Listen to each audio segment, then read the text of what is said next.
I only focus on my small business at home and don't do much of the house chores. That's why my mother-in-law started making mean comments again. My name's Susan, and I'm 32 years old. I design websites and work from home. I live with my husband John and his mom in the house where John grew up. Before I got married, I had a job at a company. But after getting married, I decided to work for myself as a web designer from home. Most of my work comes from people who know me from my old job. They liked my work, so they keep giving me projects. It's a good deal for both of us. I don't have to spend time commuting and I can focus on my household responsibilities. My old boss and I are both happy with how things are going. My mother-in-law doesn't like that I work from home. She thinks a wife should focus on taking care of the house and supporting her husband, like in the old days. But times have changed and many couples both work now. My husband John tries to explain this to her, but she still insists that I should do more housework since I earn the money. She doesn't really understand my job and keeps calling it a home business. Even though I try to balance my work and chores, she's still not happy. Maybe she sees me as the woman who took her son away from her. Since we got married, she's been making sarcastic comments about me and seems to dislike everything I do. John says she relies on him more since his dad passed away about 5 years ago. It annoys him sometimes, but he also seems to like feeling needed by his mom. Our house in a neighborhood was bought by John's dad 30 years ago. His life insurance paid off the rest of the mortgage, so now it's in his mom's name. It's just right for the three of us, and there's a room for me to work, which is great. My mother-in-law has lived here for 30 years and has lots of friends nearby who visit often. When they come, I have to stop working to serve them tea and snacks. And when they get together, they always talk about their daughters-in-law. One says her daughter-in-law runs to her parents' house over small problems and is hardly home. Another says her daughter-in-law spends too much money, causing problems for her son. I hear these conversations from my workspace and can't help but laugh. They seem to compete over who has the worst daughter-in-law, never saying anything good about them. When one friend praises me for managing work and house chores, my mother-in-law doesn't seem happy. She dismisses my work as just a small business and wonders how much I make. Then another friend talks about how her wife spends her part-time job money on herself, while her husband's money is for everyone. They all laugh. My mother-in-law starts talking about how things were different in her day, but I tune her out with my headphones. I've heard these stories before, and they often disrespect modern wives. I focus on my work and block out the noise. One evening at dinner, John casually mentioned wanting to buy a new car. I've been thinking about getting a new car. Is that okay? He asked. My mother-in-law snapped back, wondering why he needed my permission.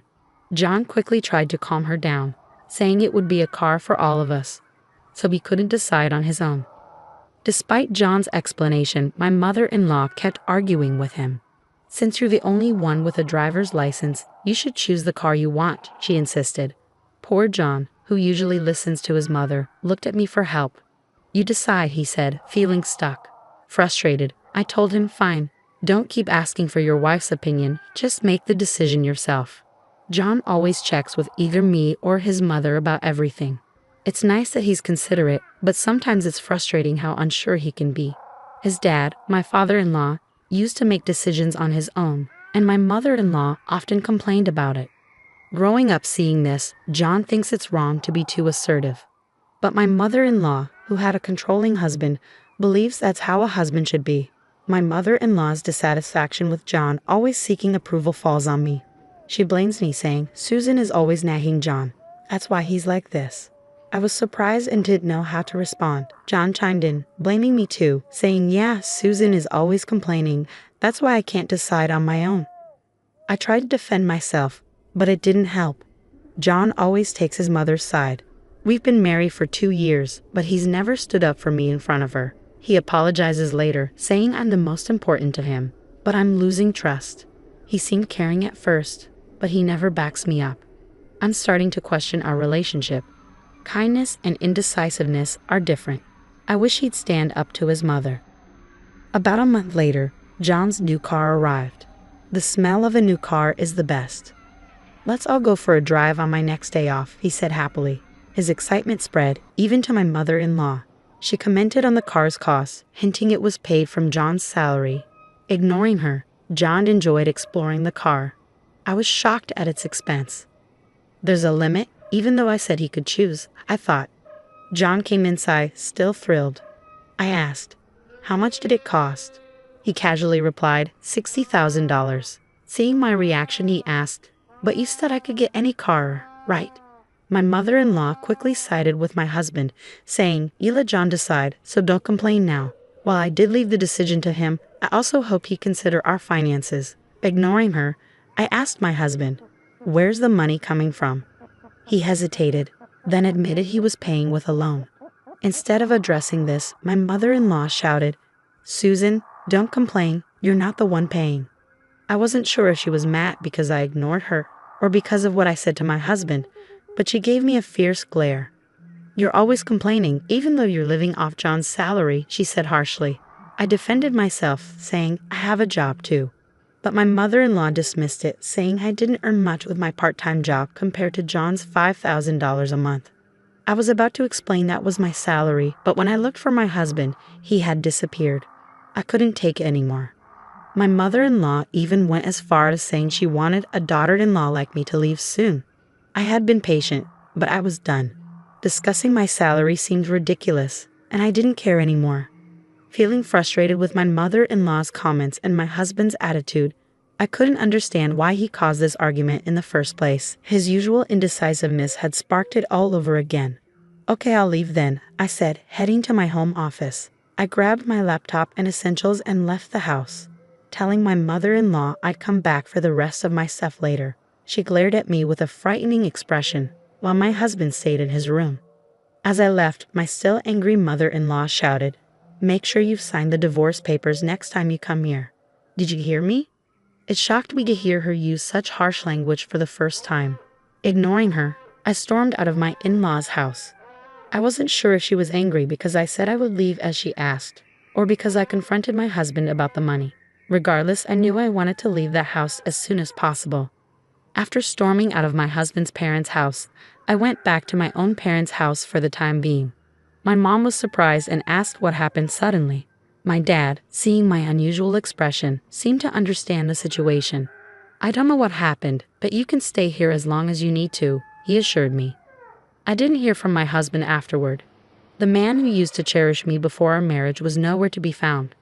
I couldn't help but feel foolish for not seeing that he only listened to his mother. Talking to my parents about what happened at my husband's house helped calm me down. "You don't have children, so it's better to divorce sooner rather than later," my mom advised, and I agreed.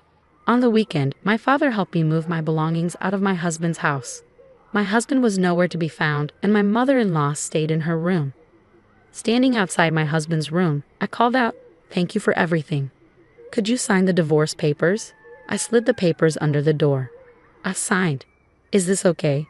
came my husband's curt voice from behind the door, along with the signed papers. It saddened me that our marriage had come to this. Without saying anything to my mother-in-law, I left my husband's house. I had lived there for about 2 years, but there weren't many good memories. I headed straight to the city hall and submitted the divorce papers. I wanted to settle everything quickly if possible. After the divorce, I stayed at my parents' house and continued working there. I thought about renting a room and living alone, but my mom insisted I stay with them for safety reasons. My dad agreed, worried about John and his mom possibly causing trouble. Though I didn't think they would, I felt more comfortable being with my parents. Luckily, I could work from anywhere, so I decided to stay home for a while. About 2 months passed, and I had almost forgotten about my ex-husband and ex-mother-in-law when I started getting calls from an unknown number. At first, I thought it might be a wrong number, so I didn't answer. But the calls kept coming. Reluctantly, I listened to my ex-husband's voice on the phone. "Why didn't you answer sooner?" He sounded flustered. "It's an unknown number, and besides, we're not connected anymore," so I was going to hang up. I replied, ready to end the call. But then he rushed to say, wait, I can't get my smartphone to work." "Why is that?" He sounded desperate. "I'm not sure. You should contact your phone company," I suggested. Then something dawned on me. "Did you not deposit money into your bank account when we were married?" I used to deposit money from my salary for public utilities. His salary went into the same account, but it was usually a small amount. He sold health food products, but his income was low because of the commission system. Some people made good money with lots of orders, but he didn't do as well. He mostly received the basic salary, so only a few $100s went into the account. I had been depositing money into the payment account every month, but for the past 3 months, it was only his salary. The argument about the car and me leaving the house happened in the middle of the month. That meant the payment for the new car might have already started. My ex-husband fell silent on the other end of the phone. I've been managing everything with my own salary. From now on, you'll have to figure it out on your own, I informed him. I wanted to say Sergio, but I held back and hung up the phone. My ex-husband probably never told his mother how much he earned. She didn't realize that most of our expenses were covered by my salary since our marriage. John must have felt embarrassed to admit he earned less than his wife. I later learned that utilities like electricity and water are not easily shut off. The first thing to go is usually cell phone service. A few days later, on a quiet weekend morning, the doorbell at my house rang loudly. My dad answered and started arguing with someone at the front door. Seeing my usually calm father so angry, I knew something was wrong. My mom and I went to see what was happening. "We have nothing to do with you anymore, so leave," my dad said firmly. My heart raced when I heard my ex-mother-in-law's voice demanding to see me. Just as my dad had predicted, she had come all the way to our home. When she saw me, my ex-mother-in-law started yelling at me with a terrifying expression on her face. "Because you stopped depositing money into the account, the electricity and water got cut off." My parents and I were shocked. What did she mean by that? Just then, my ex-husband arrived, desperately trying to intervene. "Mom, stop it. This has nothing to do with Susan."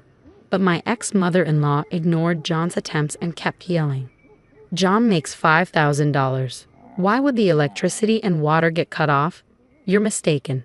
I'm the one who makes $5,000. I corrected her, finally able to speak up about what I hadn't been able to before. My ex-mother-in-law looked surprised at my words, then turned to John. "That's right, it wasn't my salary, it was all Susan's," he admitted, looking defeated. "How can you earn so much with a part-time job?"